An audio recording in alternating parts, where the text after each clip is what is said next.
નમસ્કાર. દિવસભરના તાજા સમાચારોમાં તમારું સ્વાગત છે. તમારી સાથે હું છું પિનલગીરી ગોસ્વામી.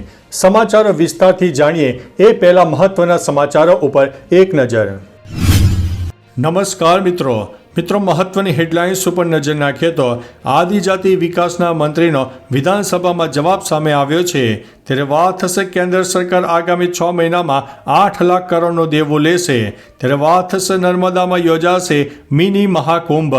આગળ વાત થશે એન્ટાલ્ટિસ બિલ્ડિંગ આગ કેસમાં મોટો ખુલાસો થયો છે. વાત છે રાજકોટની. ત્યારે વાત થશે SRHને હરાવ્યા બાદ પંતે કરી દીધી છે મોટી વાત. આગળ વાત થશે આપ કન્વીનર અરવિંદ કેજરીવાલ સામે FIR દાખલ કરવામાં આવી છે. ત્યારે વાત થશે મ્યાનમારમાં 7.2ની તીવ્રતાનો ભયંકર ભૂકંપ આવ્યો હતો. આગળ વાત થશે PM મોદી શ્રીલંકા અને થાઈલેન્ડની મુલાકાત લેવાના છે. હવે મિત્રો સમાચારો વિસ્તારથી. વિદેશ મંત્રાલયે જણાવ્યું છે કે PM મોદી 3 અને 4 એપ્રિલે થાઈલેન્ડની મુલાકાત લેશે. આ દરમિયાન તેઓ બેંગકોકમાં યોજાનારી Bay of Bengal initiative for multi sectoral technical and economic cooperation સમિટમાં ભાગ લેશે. 3 એપ્રિલે થાઈલેન્ડના PMને પણ મળશે. આ પછી PM મોદી શ્રીલંકાના રાષ્ટ્રપતિ અનુરા કુમારા દિસાનાયક સાથે દ્વિપક્ષીય વાતચીત પણ કરશે.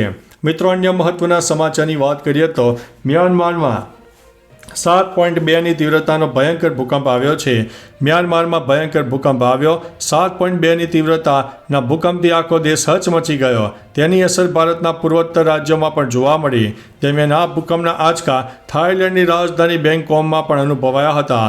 ભૂકંપ આવનારની સાથે લોકો પોતાના ઘરો છોડીને ભાગી ગયા. આ ભૂકંપને લઈને હાલમાં કોઈ મોટી નુકસાનીના સમાચાર નથી, પરંતુ ઘણી બિલ્ડિંગો ધરાશાયી થયા હોવાના પણ સમાચાર છે.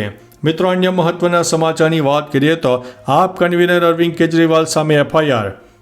દિલ્હી પોલીસે જાહેર સંપત્તિ કાયદાના કથિત ઉલ્લંઘનની ફરિયાદ પર આપના રાષ્ટ્રીય સંયોજક અરવિંદ કેજરીવાલ અને અન્ય લોકો વિરુદ્ધ FIR નોંધવામાં આવી છે.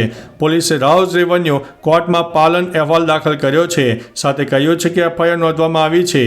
આ કેસની આગામી સુનાવણી 18 એપ્રિલે થવાની છે.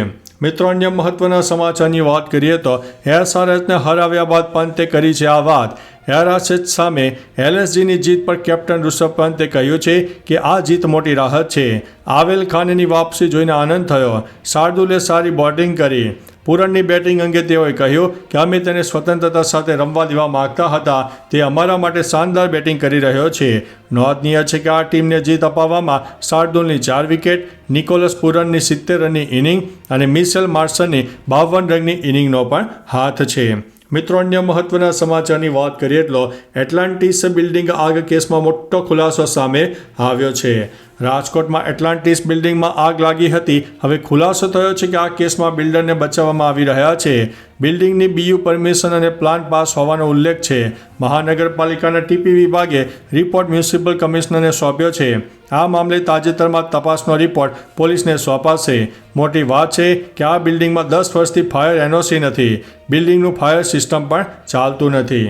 મિત્રો, અન્ય મહત્વના સમાચારની વાત કરીએ તો નર્મદામાં યોજાશે મિની મહાકુંભ. ગુજરાતમાં નર્મદા મૈયાની પરિક્રમા શરૂ થવાની છે, જેમાં મોટી સંખ્યામાં લોકો ઉમટી પડશે અને પંચકોશી પરિક્રમા પણ કહેવાય છે, જે આજથી શરૂ થઈ ગઈ છે. આ ઉત્તરવહીની નર્મદા પરિક્રમાની તૈયારી પૂરી કરી દેવામાં આવી હતી.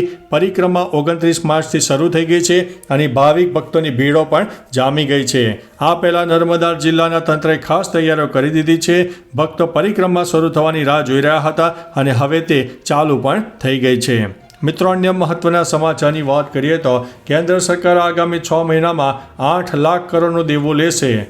કેન્દ્ર સરકાર નાણાકીય વર્ષ 2026ના પહેલા 6 મહિનામાં બજારમાંથી 8 લાખ કરોડ રૂપિયાની લોન લેશે. આ આખા વર્ષના લોન લક્ષ્યાંકના 54% છે. નાણાકીય વર્ષ 26માં GDPના 4.4%ના રાજકોષીય ખાદ્યના લક્ષ્યાંકને પૂરા કરવા આ નિર્ણય લેવાયો છે.